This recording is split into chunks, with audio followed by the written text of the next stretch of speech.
We all want to feel safe, right? It's just a basic human thing. And it's especially true when you're at a major fork in the road. Maybe you just graduated, or you're staring down a huge life decision. That pull towards the comfortable, the familiar, the safe path, well, it feels like gravity, doesn't it? It feels like the smart choice. But what if I told you that feeling of safety is actually the biggest risk you could ever take? Today, we're going to dive deep into that paradox. This right here, this is the whole idea in a nutshell. It comes from a really wonderful story about a woman named Anna and her very wise dog, Mochi. And this one sentence just flips our whole idea of comfort on its head. A beautiful cage. I mean, it sounds nice, but at the end of the day, it's still a cage. Sure, it protects you, but it also traps you. So let's use Anna and Mochi's journey to really understand what this cage is, why we build it for ourselves, and, most importantly, how we can find the key and let ourselves out. All right, so to figure out how to escape the cage, first we've got to understand why it's so appealing in the first place. In this first part, let's explore the beautiful but kind of deceptive nature of this safety cage and really uncover the hidden price we pay for staying inside. This image, it just perfectly captures Anna's world. And honestly, it's a feeling we can all connect with. She's just chilling under her favorite tree, everything's quiet, and she says to Mochi, "I love this place. It's so quiet. It's so safe. I want to stay here forever." And I mean, who can blame her? We live in a world that is often so loud and chaotic. A place with zero pressure, zero fear, and zero chance of failing. That sounds like heaven. It's the comfort of that steady paycheck from a job that doesn't really light you up. It's staying in a relationship that's, fine, but not amazing. It feels good, it feels secure, for a little while. And this is the question Mochi asks that changes everything. See, Anna, like most of us, she sees the risk in leaving, the risk of trying and failing, of looking like a fool, of losing the little bit of comfort she has. But Mochi, he sees this huge, almost invisible risk of just staying put. He asks her, "Today, everything is okay. But what about tomorrow? What about next year? What about 5 years from now?" It's a challenge, right? It forces us to look past the cozy feeling of right now and think about the long-term price of doing nothing. So this slide really breaks down Mochi's point. On the left, you've got the stuff that feels so good about the cage. Comfort, no pressure, predictability. You can feel those things right now. But look at the right side. That's the invisible price tag. The stuff you lose so slowly you barely even notice it happening. Comfort turns into stagnation. No pressure means, well, no growth. And no chance of failure also means you're not even trying to chase your real dreams. That predictability he loves so much, it's quietly closing the door on all your other possibilities. Mochi tells Anna, the danger is not failure. The danger is no progress. You don't feel the cost today, but one day you're going to wake up and realize that in your mission to avoid any chance of falling down, you also avoided any chance of truly living. Okay, so if this cage costs us so much in the long run, why on earth do we stay inside? Well, the answer isn't out there in the world. It's inside our own heads. In this next part, we're going to talk about that powerful internal wall that keeps us locked in, fear itself. It can feel impossibly high, but here's the secret. It's a wall we are absolutely built to climb. This is such a game changer to understand. From a psychological view, you have to know that fear is not some personal flaw or a sign that you're weak. It's just biology. Mochi explains to Anna that her brain is ancient. That's hardwired with one single job, keep you alive. That's it. It doesn't care about your cool startup idea, or your dream to travel the world, or your personal growth. Its only job is to see something new and uncertain and scream, "Threat!" Mochi's analogy for this is perfect. When you think about doing something new, like asking for that promotion or speaking in public, your ancient brain just yells, "Whoa, hold on, we don't know this thing. It could be a tiger. Run away." Understanding this helps you take it less personally. It's not you being a coward. It's your brain's old programming just trying to do its job. And the good news is, you can learn to override that programming. Come on, let's be honest with ourselves. Most of us do, right? It's one of the biggest traps we fall into. Anna tells Mochi, "I want to feel confident first. When I'm completely brave, then I'll climb the wall." It sounds so reasonable. We think confidence is like gas for a car. You have to fill up the tank before you can start the trip. But that is a complete misunderstanding of how our minds work, and it keeps millions of us just waiting forever for a feeling that is never going to just show up on its own. This is the secret. Mochi tells Anna that the day she's waiting for will never ever come, because confidence isn't the cause of action, it's the result of action. Think about it. When have you ever felt truly confident about something you've literally never done before? You don't. Confidence is built on evidence. When you take one small scary step and you survive it, your brain gets a new piece of info. Okay, that wasn't a tiger. We're fine. Mochi puts it so well. You must take the step even if your hands are shaking. Action makes fear smaller. Inaction makes it grow. So the key is you don't wait for the fear to go away. You act with the fear, and the fear starts to shrink as a result. Okay, so we know we have to act even when we're scared. But that brings us to the biggest fear of them all, right?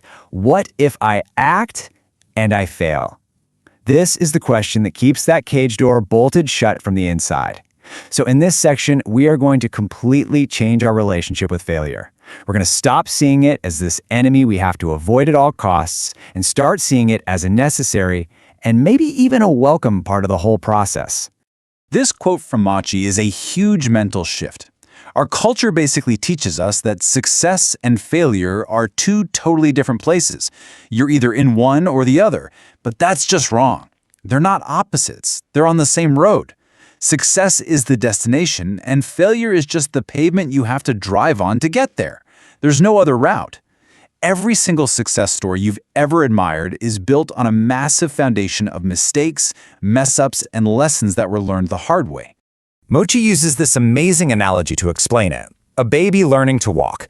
The baby falls down constantly, like all the time. But it doesn't take it personally. It doesn't think, well, I guess I'm a failure, walking just isn't for me. Nope. It just sees falling as feedback. Every tumble is just a piece of data that teaches its brain and its muscles something new. Psychologists call this a growth mindset. But as adults, we lose this somehow. We fail once at a new project, we get rejected, or we struggle with a new skill, and we immediately decide it means something awful about us. And we just stop forever. The trick is to get that baby mindset back, where failure isn't a final judgment, it's just information. It's just the world saying, nope, not that way. Try a different way. You know, we look at these super successful entrepreneurs or artists, and we just see the shiny final product, the confidence, the awards, the easy success. Anna does this too. She says they must all be fearless. But Mochi sets her straight, explaining that we're only seeing the highlight reel. We don't see the years of fear they felt when they were just starting out. We don't see the sleepless nights or the mountain of mistakes and failures they had to climb over to get there. Brave people aren't people who feel no fear. They're just people who feel the fear and do it anyway, because they get that every mistake is just a tuition payment for their education in success. So we've talked about the logic and the mindset stuff, but now let's get to the real heart of this decision. Because at the end of the day, our choices are driven by emotion. We're all just trying to avoid pain. But as Mochi explains, there are two very different kinds of pain in life we have to choose between, and picking the right one, well, it makes all the difference. This slide really lays out the choice we have. On one side, you've got the pain of failure. A business doesn't work out, you get rejected, and yeah, it's sharp, it hurts a lot, it's acute, but it's temporary. It fades, and what it leaves behind is a lesson. You're stronger, you're smarter. Now, look at the other side, the pain of regret. It's not sharp, it's this dull, constant ache. It doesn't go away. It's permanent. It's the ghost that follows you around for the rest of your life, always whispering that question, what if? Mochi says those what-if questions will stay with you forever. He says they will eat your heart. The pain of trying is short. The pain of not trying can last a lifetime. And that's really the ultimate question, isn't it? Because you can't avoid pain in life. That's not an option on the table. You only get to choose your flavor of pain. Are you going to choose the short, sharp pain of action that leads to growth and lessons? Or are you going to choose the long, dull, permanent ache of inaction that leads to a lifetime of wondering what could have been? Mochi's advice is so clear on this. At the end of their lives, most people don't regret the things they did that failed. They regret the chances they never even took. Okay, so at this point in the story, Anna is totally fired up. She's ready to go. She shouts, "I will jump off the highest mountain." And this is such a normal reaction when we get inspired, right? But Mochi immediately stops her, and he teaches her the final, most important lesson. It's not about being reckless. It's about being strategic. This slide makes the difference crystal clear. A blind risk is just jumping without looking. It's quitting your job with no savings and absolutely no plan. That's courage without clarity. And like Mochi says, pretty bluntly, that is not brave, that is just stupid. But a calculated risk, that's courage with clarity. It's thoughtful, it's planned, it's about knowing the difference between that ancient, irrational tiger fear and the useful, necessary anxiety that's actually telling you to get prepared. A smart risk taker listens to that anxiety, not as a command to stop, but as a checklist for what to plan for. So, how do you actually take a calculated risk? Mochi gives us this super simple 3-step plan. First, you assess. You look that fear right in the eye. What is the absolute worst-case scenario? If you start that side business and it completely flops, what really happens? Maybe you lose $1,000 in 50 hours. Can you survive that? Yeah, you can. This step alone often shows us that our fears are way bigger in our head than in reality. Second, prepare. How can you make that worst-case scenario even less bad? Well, you don't quit your day job. You work on the business at night. You set a small budget. You basically build a safety net to minimize the damage if you fall. And third, act. But you don't take some giant leap. You take the smallest possible step. You don't build a whole app. You make a simple web page to see if anyone's even interested. You don't try to write a whole book. You just write one blog post. You, as Mochi says, test the water before you swim in the ocean. And this right here is our final North Star. As long as you are learning from your setbacks and you're taking another step, no matter how small, you haven't failed. You're just in the process. A single attempt that doesn't work out isn't failure. It's just an experiment that gave you some really valuable data. The only true failure is making the decision to go back inside the safety of the cage and lock the door for good. So we'll end with this question for you. After hearing Anna and Mochi's story, what's your beautiful cage? Is it a job, a relationship, a city you live in, or just a mindset? Take a second and be really honest with yourself. And then, using that 3-step plan we just talked about, what is one small, smart, calculated risk you can take, not next year, not next week, but today, to take just one step toward the door? It doesn't have to be a giant leap, just a single step.